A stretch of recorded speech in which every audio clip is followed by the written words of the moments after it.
I'd like to welcome all of you to the third installment of the NYU Reynolds Social Entrepreneurship in the 21st Century Speaker Series. My name is Gabriel Brodbar. I'm the Executive Director of the NYU Reynolds Program in Social Entrepreneurship, and I am very, very excited for tonight's event, which is brought to you by the NYU Reynolds Program in Social Entrepreneurship, where we find change makers and we turn them into game changers.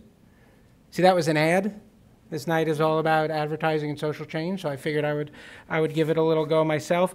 We really are very excited for tonight's event, which is entitled Can the Power of Advertising Be Harnessed to Realize Social Change? And with us, of course, is the president and founder of EcoMedia, Paul Polizzotto, and a really brilliant journalist, the senior business correspondent for CBS News, and the host of CBS Saturday, Mr. Anthony Mason. You might be asking yourself, what the heck does advertising have to do with social change? Advertising really tends to be about persuading people to purchase something, to consume something, to do something, on the one hand. And on the other hand, social entrepreneurship is all about realizing sustainable and scalable social change. So what's the connection? I think one of the connections has to do with the things that make Paul a genuine social entrepreneur. Social entrepreneurs see ways of solving problems that many of us might miss. And when they discover these new ways of solving problems, they act on them, and they act on them in a very, very big way. This description, I think, describes Paul perfectly. Paul is not an ad man. He's not a TV guy. He's not a media guy. What he is, in addition to being a surfer who still answers to the term dude, I understand, is somebody who discovered a way to ingeniously change the relationship between advertiser and consumer. Under this new model, if you want 30 seconds of my precious time, advertiser, you better well be doing something positive for my community. Further, Paul has figured out a way to monetize this new relationship so that some of the over $165 billion that are spent every year on advertising in the US can actually go to the educational, social, and environmental programs we all so dearly want to see happen. I know we're going to learn about a lot about this model and the impact it's having, so please join me in warmly welcoming to the stage Mr. Paul Polizzotto.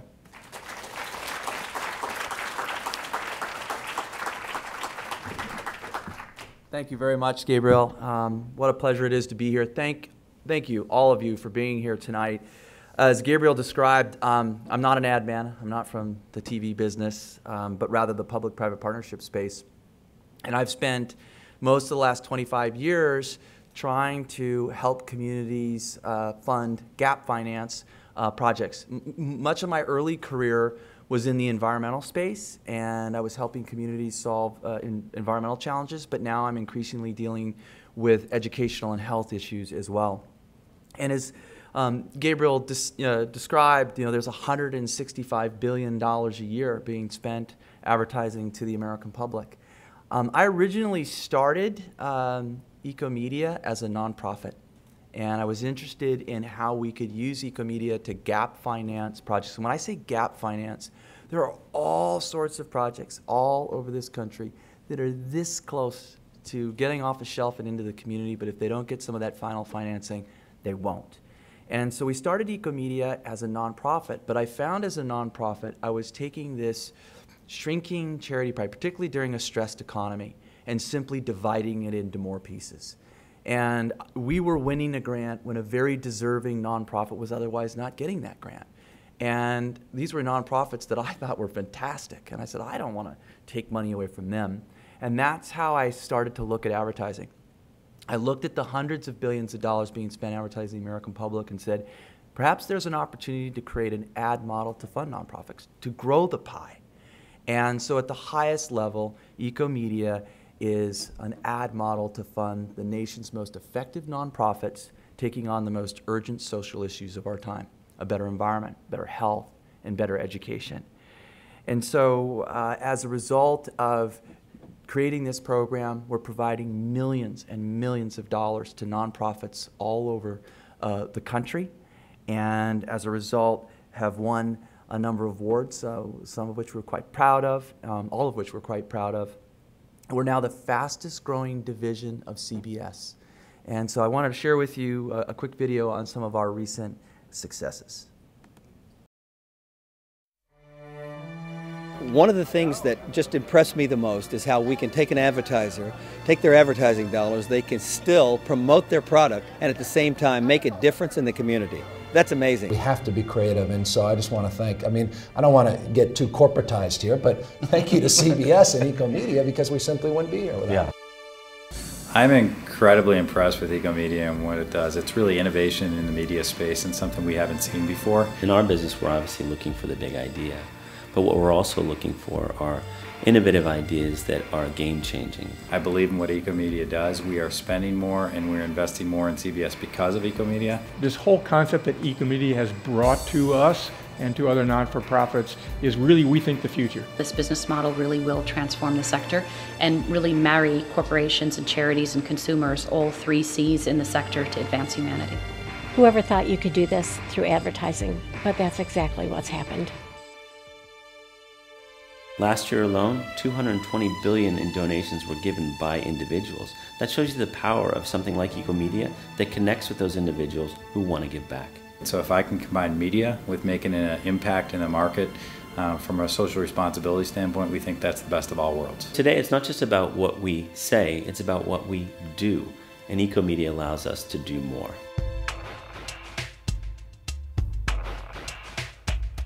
We didn't just buy a 30-second spot. We bought a 30-second spot and helped a ballpark get off the ground in a tough part of town. EcoMedia, I believe, allows us to let the audience know that we're not just trying to sell cars, but we're trying to give back to our community too. In a small way, they're making a huge difference in the life of more than 4,000 students in this area today. Every innovation that results in a penny saved really results in our ability to keep another kid safe and another kid healthy. This is going to be here for years to come. Kids 10, 20 years from now is going to see what Hampton did for them. I think what we're doing is building healthier communities, building healthier families, and really investing in the future of our country.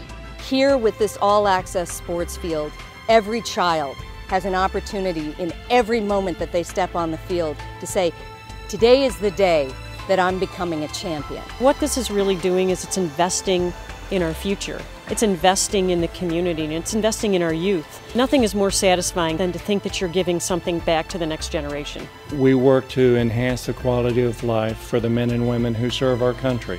These families have some comfort measure that while their loved one is deployed, that there are people who care. For literally generations to come, veterans will always have a place to be welcomed home. I have never felt better in my life. They're giving back to the community by adding great things like solar panels and things that'll help schools and hospitals. There's no way to measure the ripple effect of the good work that they're doing. To me, this is something that really differentiates CBS from everyone else. I'm impressed with CBS that they've supported an offering like EcoMedia. It's very forward-thinking and allows brands to connect with individuals about what they care about, and that's the future. We have a responsibility and an obligation to the next generation to make the quality of their lives better than our own.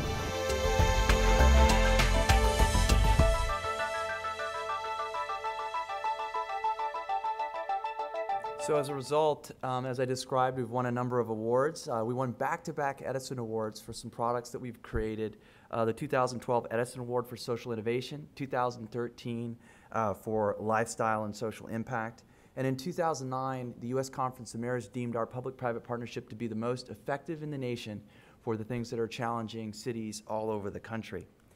So how does this model work? How does this whole thing work? Well, we created for CBS 3 ad products: education ads, eco ads, and wellness ads. And through these ad products, cross-platform, that is network TV, local TV, radio, outdoor, and interactive, we use our education ads to fund after-school programs, scholarships, STEM programs around science and technology and engineering and math. We are providing bulk school supplies to schools, backpacks full of school supplies to kids. We're feeding kids healthier meals in schools. We're sending kids over the weekends with food. These are kids that have subsidized breakfasts and lunches, but don't have food at home on the weekends, and we send them home with food. Through our Eco Ad, we're using everyday ad spends to gap finance solar panels on parks and schools and community centers and low-income housing projects and homeless shelters for veterans. We're funding energy efficiency projects, urban reforestation, protecting rivers, lakes, and streams from pollution. And then through our wellness ad, we're helping communities take on the challenges of obesity, diabetes, early detection, cardiovascular disease. We're funding mobile health clinics. We're going into urban cities, placing fitness zones in these parks so that people can get a full body workout. These are folks that can't afford gym memberships, and providing opportunities for exercise. We're also doing community gardens. So more specifically, how does it work? Well, what we do is we take the ad spends of large corporations and we place conditions, if you will, on the purchase of eco ads and wellness ads and education ads. And those conditions are that money's got to be new. It's got to be incremental. And it's got to be new in one of three ways. One, you have to be either a new advertiser to CBS, electing to do business with CBS for the first time because of EcoMedia. Secondly, you might be an existing advertiser. You might be buying a platform. Let's say you're buying local television, and you're going to now buy radio, or you're going to buy outdoor, or you're going to buy digital without cannibalizing the platform you were buying. So there's some incremental increase. And then finally, you're an existing advertiser buying all of our platforms who's electing to give us greater share. So we'll go to an advertiser and say, if you'll give us more or beyond your historical sort of set amount, well, then we make it possible to provide eco ads, wellness ads, and education ads. And what we do is we take an ad spend and we take that incremental and we go out and we find projects to gap finance that fit the brand DNA of that client. And we're looking for gap financing. So it's not, anyone can sell advertising and sprinkle a few pennies on a project and call it cause marketing. That's not what we're doing. We're looking for $1 to have a $3, $5, $10 impact, a much bigger impact. And then what we do is we provide the financing, we oversee the implementation, and then we arrange for third-party audit, measurement, and verification. So we don't make any claims about the impact that aren't audited and verified. And then we produce content. EcoMedia produces content around how that everyday ad campaign, which is from an auto company to get into showrooms to buy cars, led to this extraordinary outcome. And we produce that content and air that on CBS and also provide it to our advertisers. So let me give you a case study. GM is one of our biggest clients. We do business with all GM brands. Chevy buys our eco ad, GMC and Buick buys our education ad, and Cadillac buys our wellness ad. Cadillac began buying our wellness ad because they had come out with a new technology in their cars called Q. Q is sort of like an iPad on your dashboard. It's a flat screen, touch screen, no knobs or dials. And they started giving away iPads as part of the purchase of these new Q Cadillacs. They wanted you to have a touchscreen experience in your car and a touchscreen experience in your personal life, business life. And the tri-state Cadillac dealers came to us and said, we're local business people. We live in this community. What can we do? And we said, well, why don't you give iPads to people that really need them, like chronically and terminally ill children in children's hospitals? There are all sorts of studies that support that when chronic and terminally ill children, these are children that are spending long hours and days and weeks and months in the hospital, when they come in contact with distractive entertainment, or they're allowed to, or have the opportunity to stay in touch with loved ones or learn more about their treatment, their pain threshold improves, their overall outlook on their treatment improves. And so we were able to convince Cadillac to spend more with CBS, and as a result started a program in Philadelphia that right out of the bat was, right out of the gate, was affecting the lives of more than 20,000 chronically and terminally ill youth, and this has now grown to affect the lives of hundreds of thousands of chronically ill youth. Now, you'll see on your left the normal Cadillac commercial. That's for their Q Cadillac. It's watermarked with the watermark for the wellness ad.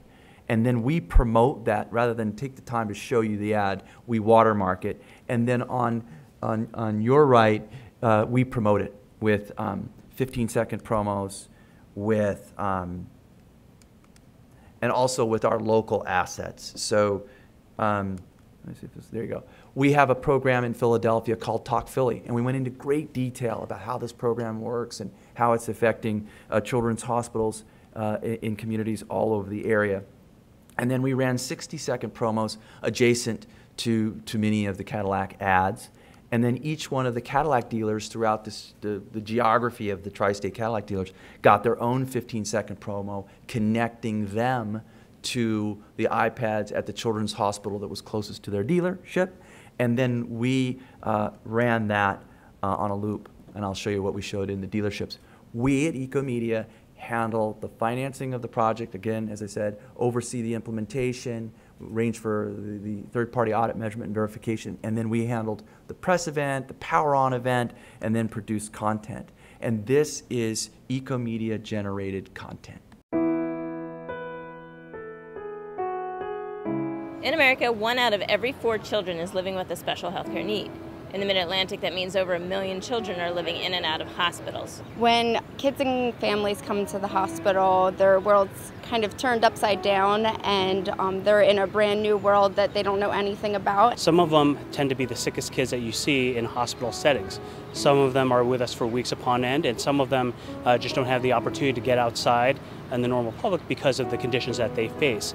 Therefore, we have to make sure that we do everything we can to make sure that they have the best childhood experience. The mission of Starlight Children's Foundation is to partner with experts to improve the life and health of kids and families around the world. And our most recent program is a launch of the Starlight Tablet. The Starlight Tablet is an incredible piece of technology, a tool that assists the healthcare professional to work directly with the child and their family in order to help them cope with a recent diagnosis and treatment. Being able to use a tablet allows kids to stay connected with their family members or to stay connected with their peers, to feel like they're kind of still being included in all of the important things that are kind of going on within their community. They gain a comfort level, which from my opinion is the best part of it, but they also gain an understanding of what to expect. It's the first thing they ask for when they come into the hospital for their treatments, or if they have to have a procedure, they know that during those times they can have the iPad, and it just really makes their day a lot better. I guess the most beneficial part of it is we can also use it for kids that are in the middle of a test, often enabling us to use less medications for the sedation. CBS provides us with a great opportunity to reach the market that we're looking for. But EcoMedia, I believe, allows us to let the audience know that we're not just trying to sell cars, but we're trying to give back to our community too. We really, really appreciate the support that we get from outside organizations, and being able to have resources like this for our patients and families is truly wonderful. Cadillac clearly cares about the world around them, about the children locally and globally. Everything that they do, from the perspective of what they put into their cars to what they give in their local communities. Giving back to children with chronic illnesses in the area makes me and the other Cadillac dealers in the Tri-State Cadillac Association really feel good about what we're doing here. So we were able to take an ad spend that Cadillac was going to make anyway and leveraged it into improving the lives of now what are hundreds of thousands of chronically and terminally ill youth. We were able to provide Cadillac with 4 things they can't get from a normal ad spend. The first thing that we gave them was context. The context was they were promoting a touchscreen, right? Touchscreen in the car. They were giving away iPads with the purchase of these new cars. Something happened that was pretty cool, and that is people were coming in, buying the Cadillacs and saying, I already have 2 iPads. Take this iPad, give it to the Starlight Foundation, and let's affect the lives of more children. And then we were able to take that touchscreen experience deeper into the community, all the way into children's hospitals where people could really benefit from that touchscreen experience. Second thing we gave them was leverage. Fact is, Cadillac didn't pay for the whole program. I talked about gap financing earlier. That is to say, this program was sitting on a shelf. Starlight had developed it, but they hadn't gotten those iPads out into those hospitals because they didn't have the iPads. And so we were able to get it off the shelf and into these hospitals. The third thing that we gave them was greater efficiency. And that is, Cadillac stepped back and said, wait a minute, we didn't spend any more money on advertising. Yes, we spent more money with CBS, okay? But we just accomplished our government affairs, our community affairs, our corporate social responsibility objectives, and we didn't spend any more money on the aggregate. It was greater value for them. And then fourth was greater efficiency through legacy. The fact is, the commercials that have led to these iPads, they've long since run. Perhaps they've long since been forgotten. But the iPads are still there. The iPads are still affecting the lives of these chronically and terminally ill youth. And I ask advertisers all the time, do you think you're going to be business in 30 years? Now, I've never had an advertiser say no, but I say, well, why would you want an ad campaign to last 3 months when it can last for 30 years? And so we were able to provide a lot more value, and as a result, we are now doing business with the nation's largest advertisers, the nation's biggest ad agencies, and we're also working with the nation's most effective nonprofits, showing real tangible benefit. And so with that, I'd like to thank you for allowing me to provide that summary. And thank you, Paul, so much for that really great overview. For the next part of our event, we're going to be able to participate in a conversation with Paul, who's going to be interviewed again by, I said, a really incredible journalist, somebody who knows the TV world quite well, knows the business world quite well, somebody who is a constant presence in my living room on Saturdays and Sundays. He's won a stunning 7 Emmy Awards, having reported from over 30 countries from around the world. So please join me in warmly welcoming to this NYU Reynolds stage CBS News Senior Business Correspondent, Mr. Anthony Mason. Hi, everybody. I know this may look like a stacked CBS deck, but the truth is Paul and I just met.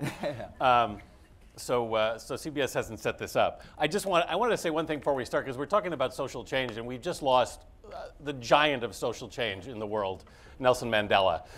So I feel this feels particularly appropriate to be talking about all these things tonight.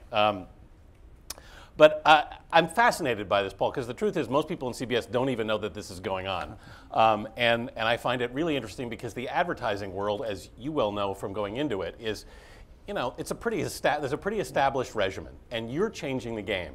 How difficult, you've said before it took 10 years to establish this model. Yeah. How open was the advertising community to this whole idea? It's interesting. At first, in some respects, just to be perfectly frank, it was almost harder to explain it internally than it was externally. I think we have a tendency sometimes as salespeople, people selling media, to commoditize our own product and not be able, you'd think that salespeople would make the effort to differentiate the product, but I think it's become so commoditized. It took a long time for people, I would say, trapped in ad spends or jobs, lower taxes, a better quality of life through a better environment, better health, better education. Like, where? I'm like, no, it's right here. It's been here all this time. Right. And it was difficult at first, but now, as I said, it's really taken off, and we're the fastest growing division of CBS. Take me through a conversation when CBS approaches Cadillac, say, or GM, and says, we want a bigger share of your advertising budget. Yeah. Here's what we can do. How does that proceed from there? Well, so let me just sort of describe the model in some simple terms. Let's just say, for example, I'm Cadillac and I'm going to spend $1 million on local broadcasts in Dallas, Texas, okay? And I want to reach the whole audience, and I'm going to spend $250,000 with ABC, I'm going to spend $250,000 with NBC, and $250,000 with Fox, and $250,000 with CBS. And it actually kind of works like that. Someone's might getting 21 share, someone might be getting a 28 share. It's kind of like that. And we go in and say, hey, historically, you've given us a 23 share. What we're asking is that you consider giving us a 35 share, a 40 share. Really? And what type of reason would you give us to do that? And then we're able to show them how we can leverage their ad dollars into providing positive outcomes in these local communities that define their brand DNA. So how does the connection happen, say, with the hospital program or whatever? Is this something that you've scouted out or something that they already have in mind? No, we typically scout it out, but we're looking for feedback from the advertiser, from the agency. There are 4 people from the media business that work for EcoMedia. That's it. Right. Everyone else is from the nonprofit world. Yeah. So they're on the phone every day sourcing projects through nonprofits, cities, counties, and statewide programs. So projects that have a positive social impact. And so they're sourcing those projects. We line them up and come and say, look, we'll give you efficient and effective media delivery for the 35 share, 40 share that you're going to give us, and we'll give you these outcomes. We'll produce the content that connects your call to action campaign, which is to get people into showrooms to buy cars, and we'll do this. So it's not either or, it's and. And when they say, it's almost like, Anthony, going to a CEO or a CMO, and the most simple way to say it is, would you like to buy advertising that improves the quality of people's lives or advertising that doesn't? They're like, is that a serious question? I'm like, yeah, that's a serious question. Well, which one of these would you like? And so it's that simple. And you say, well, look, I'm here to talk to a CEO or a CMO and say, I'm here to increase the budgets of your government affairs, your environmental affairs, your community affairs, your corporate social responsibility, sustainability, marketing, advertising, PR, and even your foundation. And you're not going to spend $1 more in the aggregate. I'm like, whoa, how am I going to do that? It's trapped in your ad spend. It's trapped, it's already over there. And I'm not even asking you to spend more money on advertising, I'm asking you to spend more money with me, with CBS. And the reason why it worked, Anthony, with CBS was that when we were starting out, for one thing, we work for communities. We work for these nonprofits. We wanted to raise the most amount of money we could for these nonprofits. Well, big advertisers don't buy just one thing. They buy, you know, network TV, local TV, they buy the whole spectrum.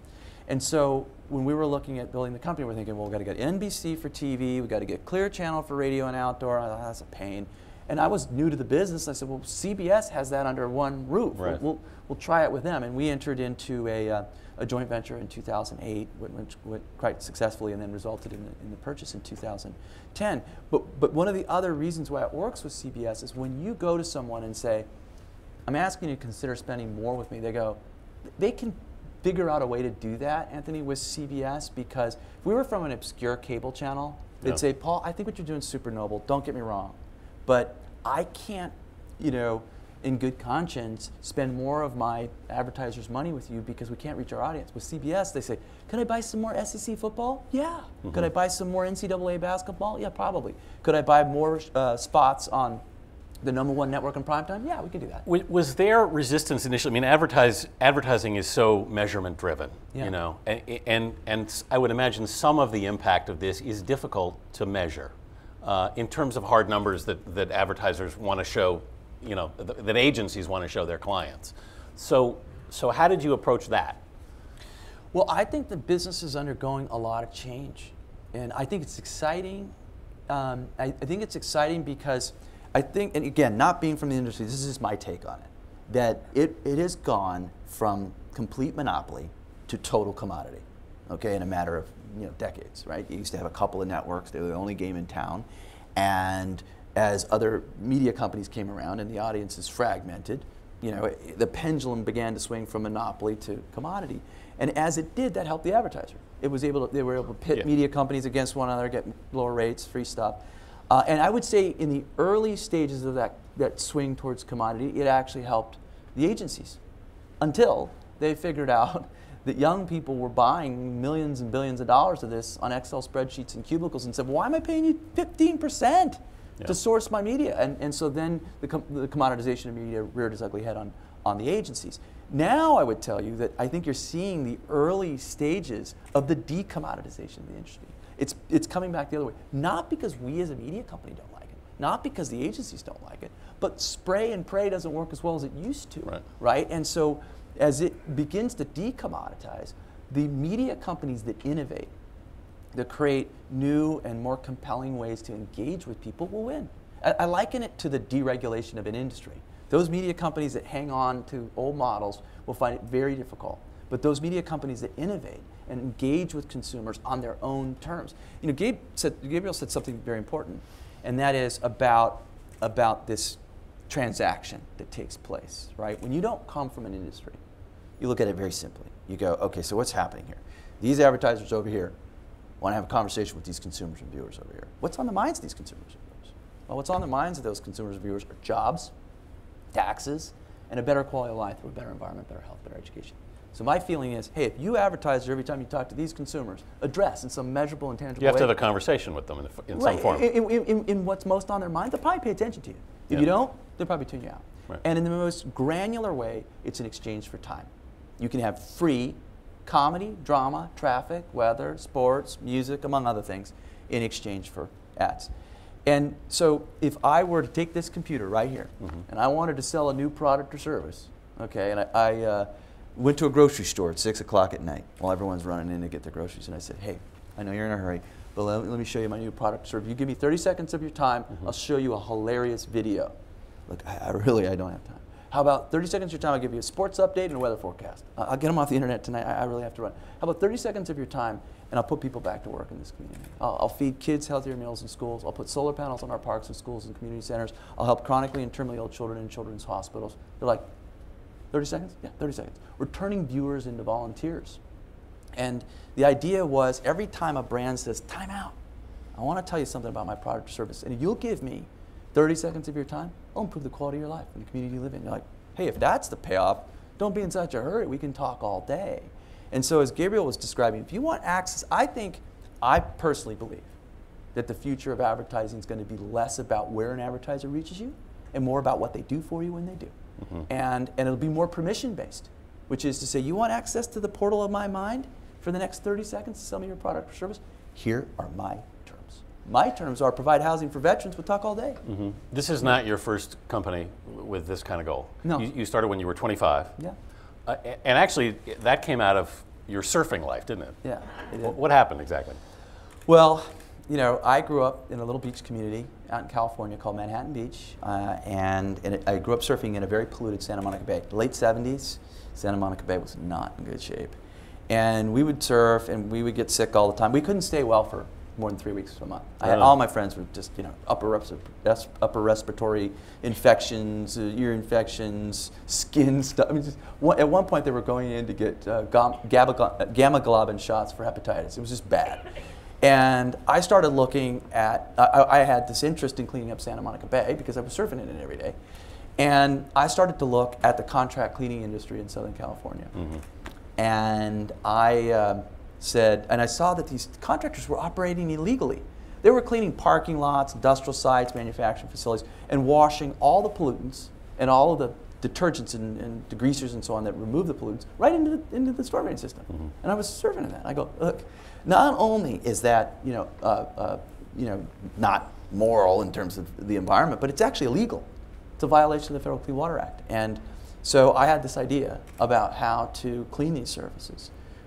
Particularly in Southern California, we have a very distinct rainy season, right? So after March, it just doesn't rain anymore. And then it'll rain like in late October, early November, we get the first rain, we call it the first flush. And literally, all the storm drain systems that have been filling up for all these months just go, and it's this 15-foot layer of toxic stew. Right. And all my friends are like, I'm going to surf. And it's always when the best of the waves start to pick up because it's winter's coming. Yeah. I'm like, I want to go out there. So I developed these methods for cleaning storm drain systems, industrial sites, manufacturing facilities, remove these pollutants that would otherwise end up in Santa Monica Bay during a rain event. Won an award from US EPA for the creation of those methods, and my first company became successful. And you know, it was sort of like, in some respects, it's the same pattern all over again. It was like, get legal or get out. It's like, the days of doing this illegal are over. Like, and my hope is that the days of watching, you know, ads go off into the ether and not be leveraged into improving the quality of people's lives.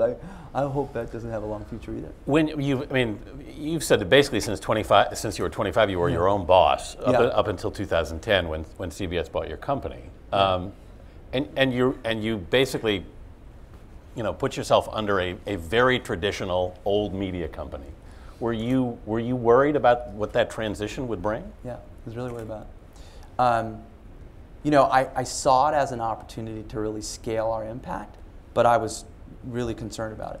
And to be perfectly frank, this is the sincere truth, I've never been more depressed in my entire life than I was after the acquisition. And I know people go, what do you mean? You just sold your company, you should be happy. I was depressed because I was scared. Like, I thought I was going to fail. I really did. I thought. Fail in what sense? Fail in the sense that, as an entrepreneur, I could always control things because I could make those decisions instantly. And I could expand, I could contract, I could innovate, I could do all sorts of things. But when I was entering a company of 26,000 employees, I was like, oh, I don't know anything about that. Right. I don't know anything about that. Were you worried that your whole mission would get swamped eventually? No, or not given priority? No, I didn't. You know, because I had enough communication with the senior folks at CBS, they knew what the philosophical sort of mission was, and they were okay with that. And that's what gave me some comfort that, you know, I wasn't interested in creating some, you know, marketing gimmick. I just wasn't interested in that. And I was letting them know what my values were. And I said, look, it's critical that I'm able to continue to innovate and create. I'm not looking for a job. And they said, no, we're gonna allow you to do that, and, you know, just keep dreaming. And they've done that. They've allowed me to continue. In fact, The eco ads and wellness ads and education ads, those are all post-acquisition. Those weren't created before CBS purchased the company. So, you know, I'd go into Tony Ambrosio's office and go into Leslie and Joe and go. Les Moonves was the head of CBS. Leslie Moonves, the CEO of CBS, and Joe Anello, who's the CFO and COO, and go, I got this idea. And they're like, let's do it. I'm like, okay, let's go. Right. So those were all post-acquisition, and there's some things coming that are really, really, really exciting. Well, I mean, that was my next question, which is where you've opened this door. Where does this go to, do you think? Well, I think, you know, I really think the opportunities are really limitless. I think it's about perspective. You know, I remember saying in one of my early meetings with them, they were talking and they said, you know, our ability to improve communities is our content. I said, I don't think so. I think it's your distribution. I think trapped in the sale of ad time is the opportunity to carve off money and actually tangibly improve communities. I said, I don't think there's anything green about media. Media is only green if it greens. Yeah. If there's some tangible impact on improving the environment. And I said something kind of crazy that probably revealed that I was from California. I said, advertising is like the sun. And they're like, how's that? I said, well, think about it. In the next 60 minutes, more energy will hit the surface of the earth from the sun than we will use as a planet in an entire year. But we think we have energy shortages. There's no such thing as an energy shortage in the universe. All the universe is energy. The questions are, do we have the intellect, do we have the will to harness the abundance that's all around us? How's that like advertising? Well, as we've been saying, $165 billion a year is going to be spent on advertising, and after a 30-second commercial runs, it's off into the ether. You might remember it, you might not. But the fact is, you can harness human energy, human communication, in this case advertising, to have a positive impact on people's lives. That's not conceptual, that's not aspirational, that's real, that's what we do.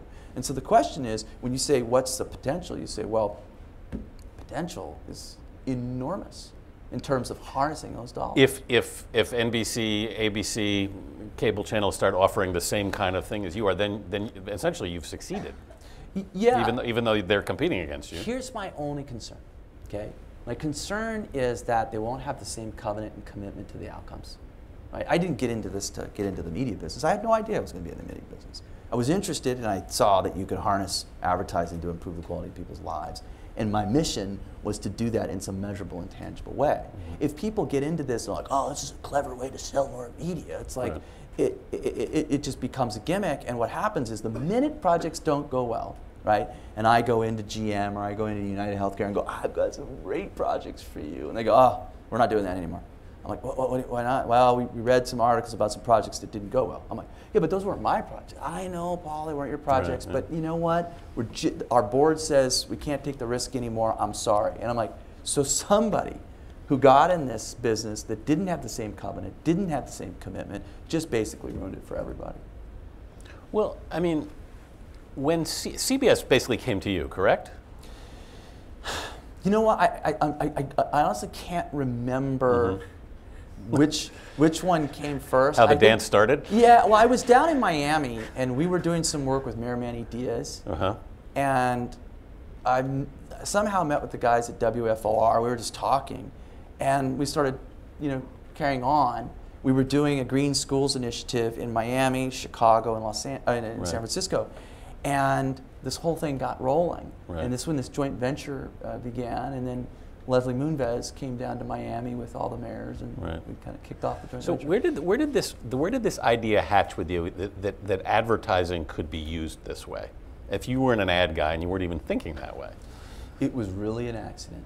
And the accident was, here I was immersed in the whole stormwater urban runoff issue. That was my fixation. How do I clean up Santa Monica Bay? And I had an idea to provide gap financing for projects. And I had come up with this idea. What had happened was, at that particular time in California, they were passing these new, more stringent stormwater laws. And they passed something called total maximum daily loads, or TMDLs. And what that comes down to is this. The Federal Clean Water Act, goes back to the early 70s. And in the early 70s, Congress gave a mandate to EPA and saying, hey, our state and national waterways need to be safe for human recreational wildlife by 1983. Well, it is 2013, and over 40% of our state and national waterways are still on an impaired list. It means they're in some ways unfishable, and you can't eat the fish out of them, and they're unswimmable. And so these environmental groups sued EPA, they sued the Regional Water Quality Control Board in Los Angeles and said, we are going to now measure the types of pollutants and the levels of these pollutants that could enter a body of water to keep it from measuring it from when it goes from unimpaired to impaired. And these total maximum daily loads, the cities went, TMDL, what? This is an unfunded federal mandate. We can't even comply with the current regulations, let alone new ones. And I said, what are these guys complaining about? And I looked at these permits. Every city in the United States has a national pollution discharge elimination system permit, an NPDES permit. And they have 6 minimum control measures. The first is community outreach and education. I didn't know anything about that. The second was public participation involvement. I didn't know anything about that. The final 4 were more structural, more things that I could understand. Pre and post construction. Good housekeeping was kind of catch-all, and then illicit discharge, which is the illegal discharge of pollutants. And I thought, I got an idea. What if we came up, I live near the water. What if we came up with a program like Adopt a Highway, and we'll call it Adopt a Waterway? Right. Why not, right? We'll put up these signs on high-traffic commercial streets, and we'll say, adopt a waterway, cleaner cities, cleaner oceans. We'll have a corporate logo, and a best management practice along the bottom says, please pick up after your pets, please no dumping in storm drains, all of these messages. That instantly became community outreach and education, public participation involvement. Right. Then we used the corporate logo to fund these outcomes. Right. Oh, I don't know, maybe it'll work. So I started with the Adopt a Waterway program, went all over the country. And then I became increasingly interested in what was going on around climate change. And we've dealt with climate change quite differently here in the United States. And that is, it's been sort of a very bottoms-up approach rather than a top-down. It would surprise a lot of folks to know that there are over 1,000 U.S. cities that have municipal climate action plans, over 36 states, this being one of them. We have Plan YC right here, where they have the same goals and objectives of really the Kyoto Protocol. 20% reductions by 2020, 80% reductions by 2050. Well, those are pretty bold ambitions. How are you going to fund that? And that's when I began to look at other media forms. I said, well, my signs aren't going to pay for that. I'm going to have to start looking at other forms of media, leverage other forms of media, in this case television and radio, and that's how EcoMedia began. Yeah. Wow. If somebody's looking to get into this area now, where do you begin? Well, in the area of social enterprise, in general, that's interesting. You got pulled in by something you loved, effectively, by surfing. But that is to me fundamental. That it be, I go to business schools like this around the country because my hope is that we can inspire the next generation of bright business minds to create business models that improve the quality of people's lives, okay? And to demonstrate that you can actually do well by doing good, right? And in fact, most people at these business schools, even if they're in the entrepreneur program, won't become entrepreneurs. They'll go to work for companies. And what I'm trying to do is inspire the next generation of bright business minds that when there's that tug of war for their minds to go to work for companies, my hope is that they'll go to work for companies that are solving problems, not creating problems. There's nothing worse than bright minds in bad companies. It's a bad combination. So my hope is that they'll go to work for companies that are solving problems instead of creating. Do you think there's a corporate shift in that kind of direction? I do. Yeah, absolutely. I mean, I don't think we would be successful if that weren't the case. I think there's a blessing and a curse with being a social entrepreneur. By the way, that term, I don't think I even knew that term. In social enterprise, I don't even know how old that term is, but certainly it was after I got started. The blessing is that when you are a social entrepreneur, you find your work immensely gratifying. You find it immensely gratifying. The challenge, the problem or the curse of it is that you can never turn it off. When you get out into these communities and you see the challenges, you go, I got to keep going. And I think that's important because when positive outcomes are the reason why you do it, then when the going gets tough, and it will, as an entrepreneur it will, when you care about those positive outcomes, you'll stay in it. You'll stay in it because those outcomes are why you got into it. And I think what that does is it forces you to go back and refine your product and get it, because a lot of people have good intentions. That doesn't mean those are good products. it's a real challenge. I always talk to these young business students. I see things through my surfing lens or my sort of lens of the universe. And I was talking recently about how entrepreneurship and surfing and how the ocean and the marketplace remind me of the same thing. You told me a story over the phone, which I liked about when you were out, when you guys came up with a plan to try to find the best place to go surfing and use the technology, and kind of a lesson came out of that. Yeah, what happened was, first of all, I grew up surfing in the late 70s and early 80s. There was no such thing as the internet. So we would take vacation time and we would drive all the way down to Mexico to go surfing. We'd get down there and it'd be flat for a week. And we would just sit on these dusty cliffs and it'd be flat. And we're like, oh, maybe it'll be better tomorrow. And it wouldn't be. And we'd drive home and we got skunked. And that doesn't happen anymore. See, now with the internet, you get on the internet and you can get buoy readings and swell information as far south as New Zealand, and you simply don't go if the information says it's not worth going. So this is more recent, of course. So this friend of mine, who's quite the student of surfing, good guy, he gets on the internet one night. We're at his house. He gets on the internet and he goes, he's getting these buoy readings. He draws this graph and he goes, check this out. This is where the waves are going to be best, right? In Oxnard, just north of Los Angeles. So we wake up, 4 o'clock in the morning, we drive through the dark, and we get there, and the sun's coming up, and what do we get? Half the business students, when I go and talk, they go, it was flat. I'm like, no, actually it was massive. The technology gave us exactly what it said it was going to give us. So I grab my board, I grab my wetsuit, and I'm getting ready to go surfing, and my friends go, what are you doing? I go, I'm going surfing. They're like, we're not going out there. You're out of your mind. I'm like, but this is exactly what you said we were going to get. This is what we talked about. They're like, well, we're not going out there. And was I scared? Yeah, I was really, really scared. And I got thrown around like a rag doll, finding my way out there. But when I got out there and I flipped around and I took off, I had the most unbelievable surf session of my life. And my point is, these are bright minds in these schools surrounded by brilliant professors, and they're developing these business plans. And my point is, be careful. You might get exactly what you design. The question is, will you paddle out? Because you'll get thrown around like a rag doll, I promise. But the way in which surfing is like entrepreneurship and the ocean is like the marketplace is scary. You'll get thrown around like a rag doll. And people get hurt. People drown sometimes.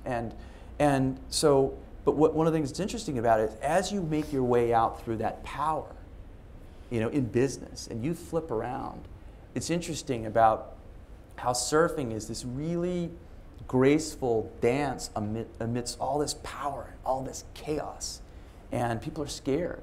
And business is like that, but business done right is really a pretty graceful dance amidst a lot of power and a lot of chaos and a lot of fear. And then when it's done right. On that note, I think we should open it up to questions. Yeah. I have a number of questions, but those can wait. What comes first, typically? The cause? Is it chicken or egg?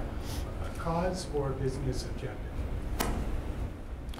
Well, for us, what drives us are the outcomes, the causes, the programs. For the advertiser, it's this balance, like Anthony was asking, there's measurements associated with ad spend. So how do you make sure that call to action, that efficiency, effectiveness is delivered, and then how do you provide those outcomes? You really have to provide both.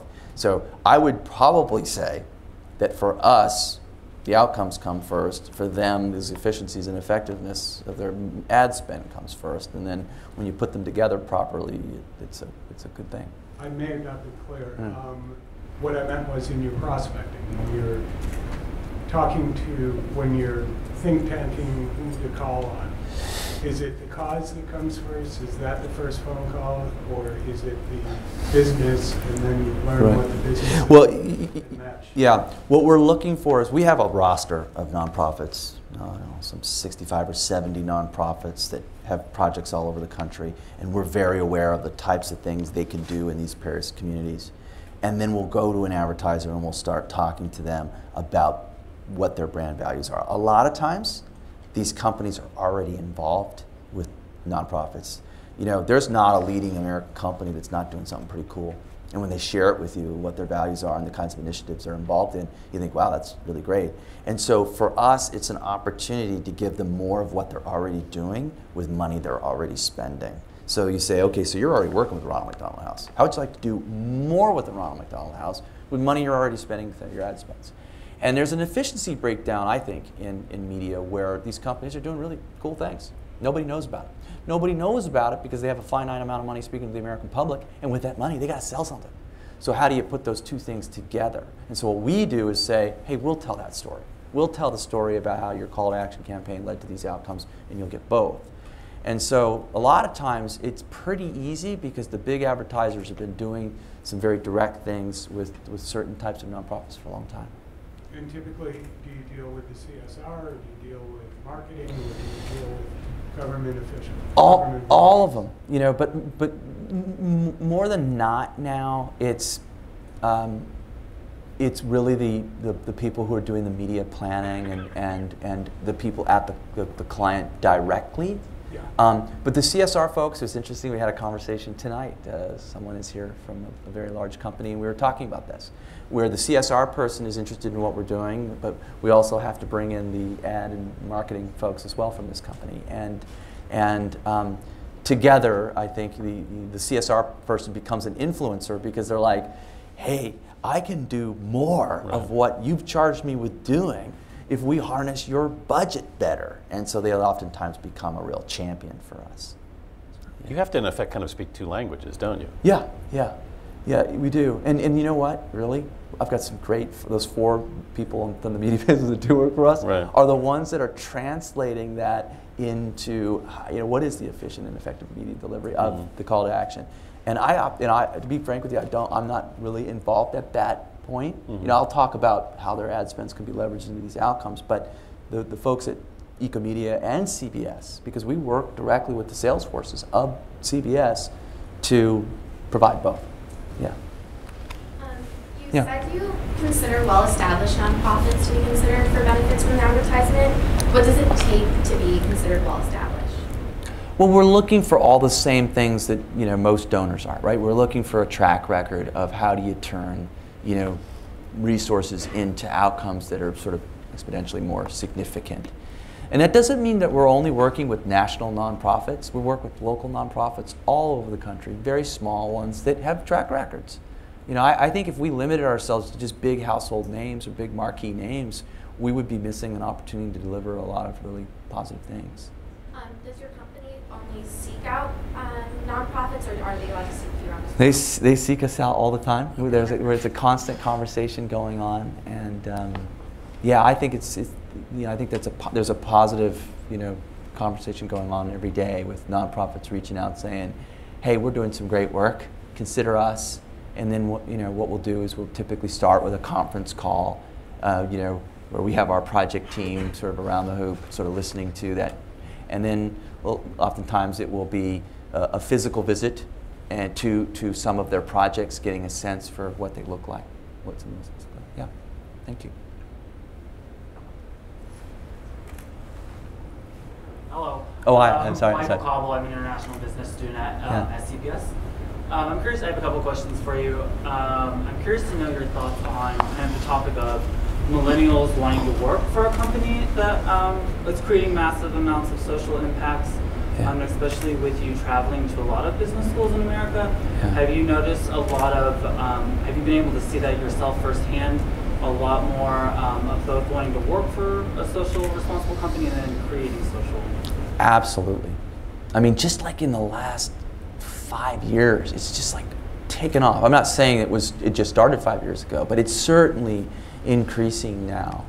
You know, part of it is too, I have daughters that are getting ready to go into the workforce, and I know what values they have. But I really see that and I think it's going to be very important for companies like CBS to continue to provide, you know, outlets for these people these young, bright business minds to come and make an impact. And we've got some things coming, some technologies and products coming that I think are going to be game-changing, that are going to speak to the millennials in terms of how you see the world. And I think, you know, you're seeing the world in a more healthy way. You know, one of the things that I always say to these young business students, they come to me with an idea and I'll say, can we do it forever? And they're like, what do you mean, can we do it forever? I'm like, no, can we do it forever? And, you know, I look at things, these business models like, you know, we got 150 years of this resource right here. And I'm like, yeah, and then what? Then what? In 150 years, there'll be nothing left of that resource? I'm like, if you can't do it forever, it's probably not a very good idea. We go back to the drawing board. Can we harness ad spends to improve the quality of people's lives forever? Yeah. Can we keep, you know, contractors from polluting Santa Monica Bay forever? I hope we do. You know, that's kind of a litmus test. You know, it's like, you know, can you do it forever? And I think your generation is looking beyond. I think that, unfortunately, frankly, you know, it's been in many respects a financial and an environmental joyride at your expense. And it's unconscionable, and I want to try to do what I can to, you know, have an impact. Thank you. Yeah. Second question, real quick. Yeah. It's kind of definitely goes upon that question. While the job market is so bad, but there's so many large corporations to kind of get in with, move your way up. What do you think corporations can do to promote entrepreneurship, to where the employee can be an employee but also do something on the side, freelance, but obviously when they're at their business as an employee, do that job as best as they can, and also start their own side venture. Does that make sense? Yeah, it makes a lot of sense. Yeah, no, I think it makes a lot of sense. And I've seen a shift at CBS towards entrepreneurship, towards innovation. And I now, you know, I'll work with these, we'll do these off-sites, and we'll bring in all the platforms and talk about innovation and social innovation. And I'm seeing it at CBS, and you know, that's happening in companies all over the world. That type of, and it's happening at CBS, and that's healthy. And I think when, you know, you get people in these rooms, the most important thing that I can tell, you know, entrepreneurs is something that I've encountered, and I encounter over and over and over again. I'll go into a boardroom, or I'll go into a room with an idea. And humans play the devil's advocate so well, right? The first thing they do is you go, I got this new idea. And you tell them, and they go, and you can see their mind working so fast as to why it won't work. They go, yeah, the problem. And I go, wait, hold on a second. It's interesting. That's really a valid point. It's really interesting. But what do you like about this idea? They go, oh, I didn't even think about it. I'm like, no, what do you like about this idea? They'll go, well, I guess I like the fact that it does this. And you know what? If we did this, it could also do that. I'm like, oh, let's stay down this road for a second. And then I said, hey, you know, 15 minutes ago you brought some really valid points up. You know, let's talk about those. Well, you know, I don't necessarily feel quite the same way now that we've talked about it. I'm like, good ideas are dying in offices, boardrooms, cubicles, all throughout this city every day because we're such good devil's advocates. And so what I would say is, first and foremost, spend some time on why it's a good idea, and good ideas can thrive. I came in a bit late, so I'm not sure if you spoke to this, but have you ever experienced difficulty raising awareness for environmental causes and getting others to care? Yes. Yes, I think, and this kind of goes back to something that Anthony and I were talking about earlier about content and distribution. And going back to that conversation about, you know, I didn't think there was anything green about media. Media is only green if it greens. And I think you have to put that type of information in context. If you're going to talk about green, surround people in greening. Get involved in putting solar panels on parks and schools and community centers. Get involved in the actual act of it, and people will be inspired. There's all these sort of PSAs that go out in the world and say, ride the bus, turn off the light. Will they do it? I haven't any idea. I'm an impatient social entrepreneur. I'm like, I don't have time for people to figure out that this is not sustainable, right? So I'm more interested in the physical manifestation of environmental progress. And I think if we put environmental messaging in context, we'll be a lot more successful. Yeah, sure. Yeah. Hi. I have two questions. The first one is, when you are partnering with somebody, I'm assuming the watermark goes on the advertisement, and then the promotional material that you showed us is like on your site. I'm just wondering how you educate people about what EcoMedia is and these partnerships, and even if that's necessary, I mean, maybe it's just for the local community and for the project, but I'm assuming the advertisers want that extra exposure. They do, yeah. And I didn't get a chance because of time constraints to show you those spots in terms of how they bring awareness to that watermark, and they tell you to look for it, they tell you what it means when you see it, and you know that was going to take. Those are aired on CBS? Yeah, those are aired cross-platform on our programming. And then the outcomes are also broadcast on CBS to make that connection. And do you measure sales in terms of like advertisers, and then how do you measure the outcomes of the program? That's interesting. Someone's actually here tonight from the group that we work with on what we're going to measure. Yeah, we look at eco ads, wellness ads, and education ads, and you're measuring different things, outputs, outcomes, and with the eco ad, you might say, okay, I'm going to measure carbon emission reduction. I'm going to measure job creation, which is a very imperfect. When we did the stimulus, it was 60,000, another $90,000. It added to a project was considered a job created. So it's imperfect, but that's what we use. So you'll use job creation, you use carbon emission reductions, electricity usage reduced, money saved. Where did that money that was saved, where did it go? There's a whole series of things that we're measuring. To her point, I mean, you've said before you can buy repetition in advertising, but you can't buy reputation, which is theoretically what this is intended to go to. But how do you measure that? Well, first you have to define what you're measuring, and then you got to measure it, and you got to measure it over a period of time. And then what we do is we have our whole portfolio of projects audited, so we can give an advertiser a report. Here's your report on your ad spend. Here's how many 30-second spots you bought, and here was the ratings, and this is what you got. And then, by the way, here is your report on the outcomes of the projects that were, annual report ready. So now trapped in ad spends or CSR, here's your CSR report. And you're like, wow, that's pretty cool, annual report ready. So we determine what we're going to measure it, we measure it, and then we audit what we measure.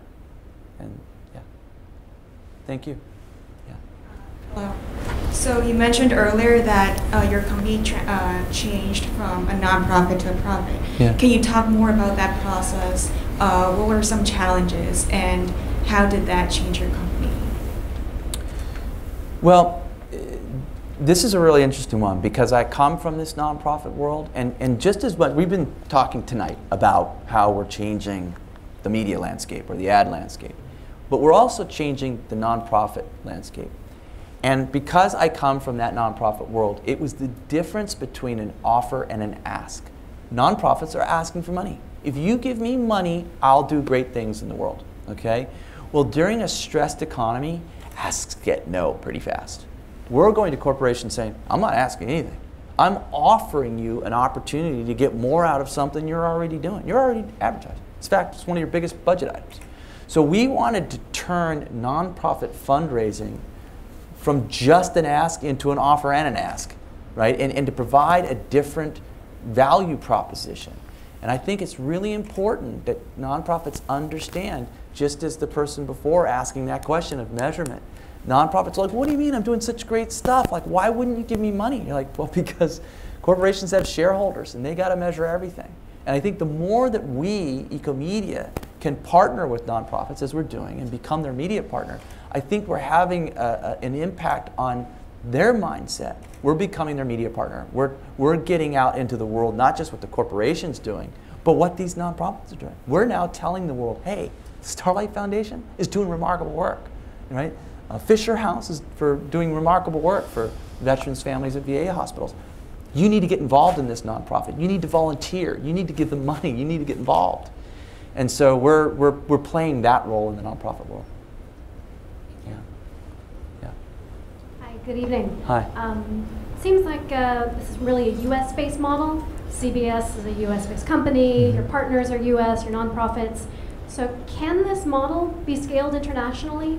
Or maybe more specifically, how can U.S.-based companies that are doing nonprofit or NGO-type activities abroad get credit for that locally in the U.S.? Well, first of all, we're ultimately taking this program internationally. We have distribution deals with virtually the world. And our goal will be eventually to take this model internationally. And a lot of our nonprofits are encouraging us. This new product that we're developing will be that first link towards the international. And it's something that I've wanted to do, and I've done some work for the U.S. government where the U.S. State Department and the U.S. Embassy has asked me to go overseas and to talk to our friends and allies about how this business model is working, just as sort of an exchange of ideas. So I've already begun that process, and I'm looking forward to it. Yeah, thank you. Yeah. How are you? So my background is actually I'm an entrepreneur, but also am a speech and language pathologist in the Department of Education here in New York. One of the things that I am really struggling with a lot of times is sort of the education system in of itself and how it's really not nimble and agile and can't really mimic or hasn't really mimicked sort of business and entrepreneurship or innovation in that sort of way. So in terms of the education ads that you were speaking of, are there any opportunities to work with the Department of Education directly as opposed to nonprofits? Yeah, absolutely. Well, I mean, to me, I consider government, and we work with cities and counties and states, and yeah, I consider government agencies, the public benefit. It's the public sector. And so, yeah, we would definitely work with the Department of Education. And I think, when you look at education, you look at health, and you look at the environment, I mean, these are the issues, right? This is where, I'm concerned every day that we need to prepare the next generation. I'm optimistic. I'm optimistic that in their minds are the ideas, the processes, the methods, the technologies that are going to allow us to live here more sustainably. If I didn't think that I wasn't optimistic, I probably would have sold my company and gone surfing. but no, I really think that good things lie ahead for us if we're as creative as we are. Humans are really creative. So I guess a follow-up question to that is, have you begun to do work with the Department of Education, and if so, or if you haven't, what would that sort of look like in terms of? Well, I'd have to understand, first of all, what part of the Department of Education, but would we entertain a call with the department? Absolutely. Yeah, absolutely. A lot of our work is done with school districts and through cities or counties and school districts, and we're doing this all over the country and markets where we're, like as I said, feeding kids healthier meals in schools or backpacks or school supplies. Kids in Need is a great nonprofit that we're working with. There's another one, Little Kids Rock, which is an incredible nonprofit where we go out and provide musical instruments and musical instruction to students around the country. So there's great stuff going on in the education space through EcoMedia. Thank you. I'm sorry. Yeah. Thank you. Thank you, Mr. Polizzotto. Yeah. I would like to further on the measurement question raised by Mr. Mason. Yeah. Because I actually study media culture and communication on the persuasion track. So personally, I think the real social change will only happen when the mass public are involved. Yeah. So right now, what can be measured are the television viewings, how many people have seen the ad, and you can also collect data for how many sales how many more sales the company has had by doing this social, very nice thing. And the public can also hear the numbers. You can mention that in the ad as well, but it's just numbers that's told by you. And if they're not skeptical enough about these numbers told by somebody else, not to mention the corporate image is still there. I just think that there's not a strong enough direct connection between the public and the actual change. So I love it. Would you say? I agree with you. So how do you see EcoMedia can help people to actually be involved? Or do you say right now at the current stage, EcoMedia mainly helps to amplify the message? And if that is the case, since right now there's still a very, relatively speaking, a smaller portion of ads of this kind of cause that's available on mass media. So I completely agree with you. And if you guys would all stay for another hour, I would present to you a technology that addresses exactly what you're saying. Because I want to get people involved. And I want to directly inspire volunteerism and activity where, remember when I said we're turning viewers into volunteers? We're actually creating a technology called V2V that does exactly what you're talking about. And it's really exciting. Yeah. So there are now steps taken? That's the next iteration or generation of what we're talking about. Is getting the consumer involved. And it's, remember when I said, right, I think it's going to become, really what you're saying is more permission-based. You want access to the portal of my mind? Let's talk about what matters to me. You know, and I'm, you know, right now it's sort of a one-way monologue. I'm agreeing with you. You go, this advertiser is doing something to improve the environment. Gee, that's cool. I like that. But actually what I'm interested in is Alzheimer's research, because my mom just passed away, okay, from complications of dementia. That's what I'm interested in. And if you would let me choose where that money will go, we can have a very different conversation. And that's where I think it's going. It's give the control and the power to the consumer, and they'll get engaged. So right now there's still a considerable gap that's existing between what we want to ideally reach to what's happening now. You don't, I agree with you, there is a gap, and that gap needs to be filled. Just like I said, there's nothing green about media. Just telling people that you're green, that doesn't get us anywhere. Right? What is the impact? Yeah. I don't know if that answered your question. Well, I mean, my impression is we're trying to do this good thing, but my concern was still the corporate image is so deeply rooted in everybody's ideology. And even if we're trying to amplify a message of a good cause, there are still barriers that need to be crossed. And I don't know how far we've gone. Not very far. Okay. Yeah, we got a long way to go. To get people actually and involved. Yeah, you got to get people involved. And right now we're far from it. I think you can close, you know what, I think technology allows us to close that gap pretty rapidly. I do believe that. But I do agree that the gap is there. And that's why when I got into this business, people talk about green media. I'm like, green media? I'm not green about media. And so the gap is closing. We're closing that gap because what we're measuring are outcomes, real positive, real actual structural, tangible outcomes and outputs. And that's really what we're focusing on. That's what we're talking about, are those outcomes. Yeah. Thank you. Yeah, sure. Yeah. Hi.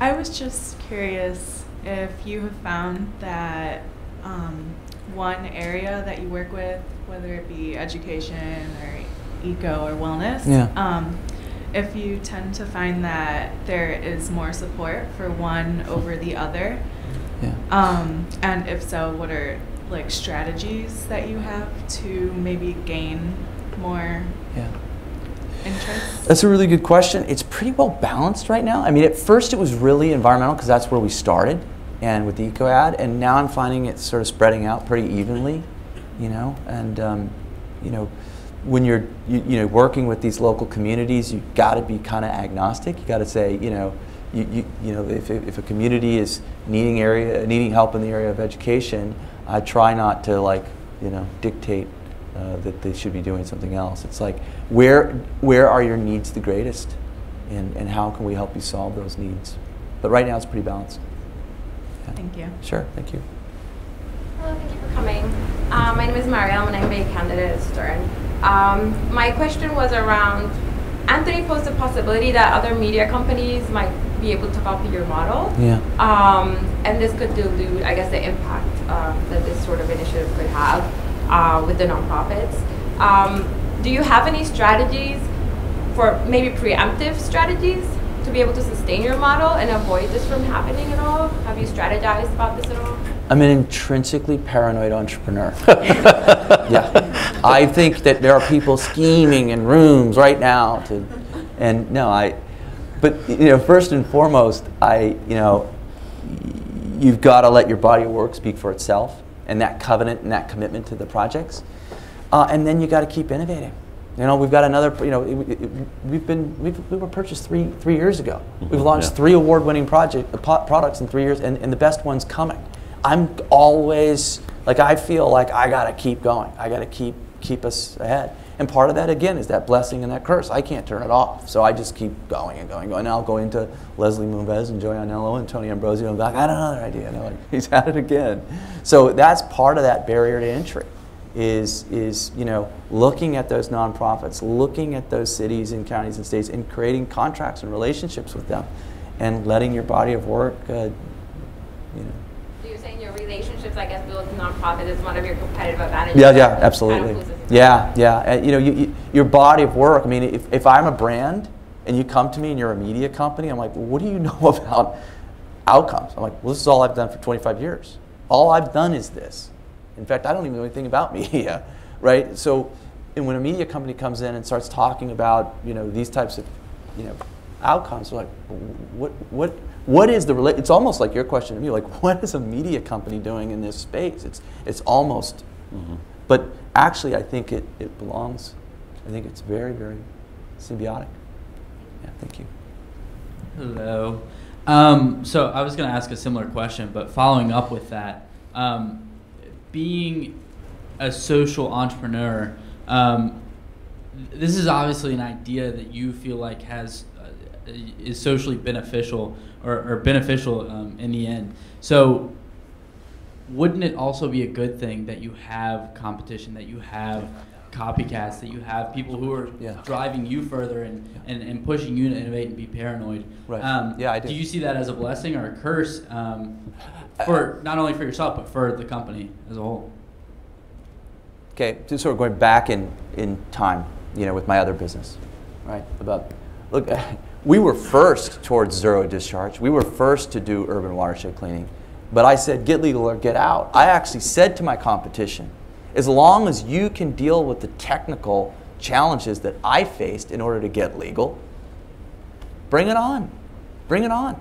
You know, it's that covenant and that commitment. It's like, look, over time, people are going to figure out ways to harness human energy into positive outcomes. Trapped in human conversations are all the things that you saw right there. So the one thing I can tell you, I don't know what technology we will use in the future. I don't know what we'll hold in our hand. Okay? I don't even know what media platforms we'll have in the future. But the one thing I can promise you is humans will communicate.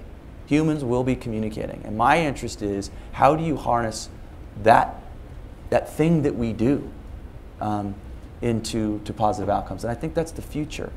I think we need to understand that we are in ourselves an energy force.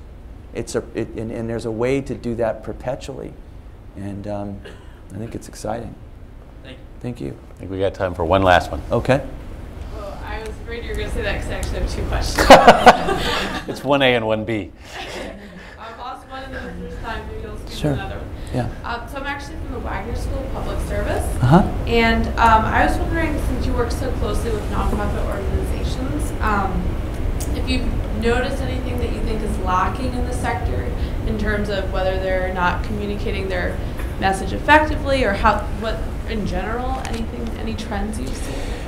Well, I think, you know, communicating a message effectively is hard for the biggest companies in the world, right, to get that right.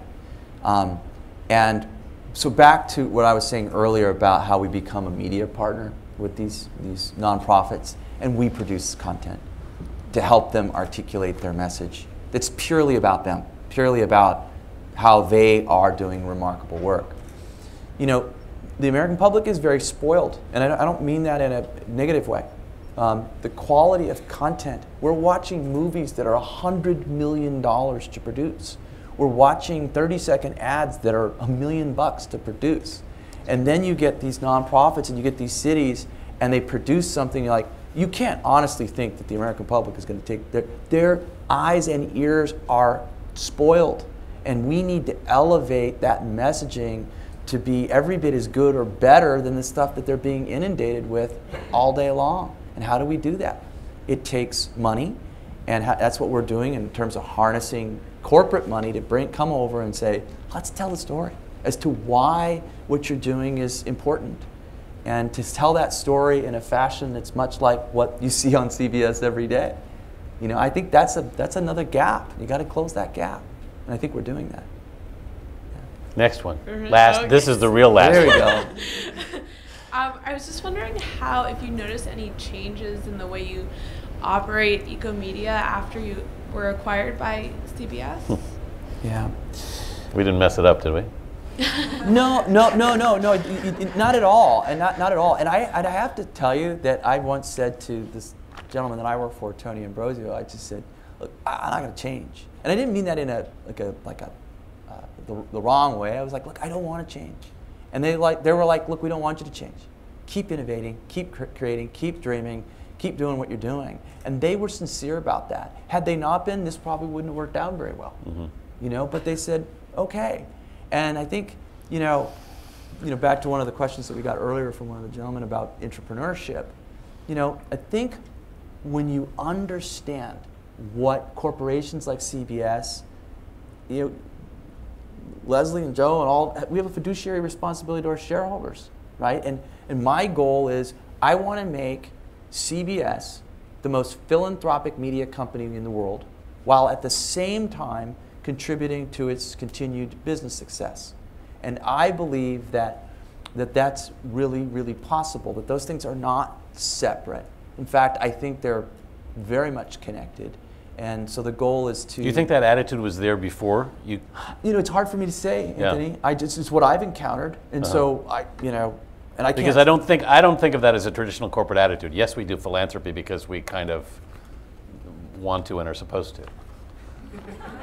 Okay, you know what I'm saying? I don't know if I'm wrong. I don't sit in corporate boards, so I don't know. I'm just Well, I think, look, here's one of the things that we came in and said was, look, trapped in ad spend. That's why I talked about distribution versus content. Right. Trapped in the distribution at CBS, cross-platform, are all those things you're watching up there. Yeah. And by the way, when people go, well, if that's the case, if we can harness ad spends into doing those types of outcomes, why did it take us this long? I don't know. We could have been doing this decades ago. Right. And I wish we were, but at least we're doing it now, and our goal is to try to harness as much of the $165 billion that's going to be spent in the U.S. to improve the quality of people's lives, and to take it internationally and to measure those outcomes. And this is immensely gratifying work, and there's nothing else on earth that I'd rather be doing than what I'm doing right now. Not even surfing. Yeah, not even surfing. Thank you all very much for coming. Paul, thank you for being here. Thank you. It was a treat. Really appreciate it. Thanks a lot. Good. Thank you.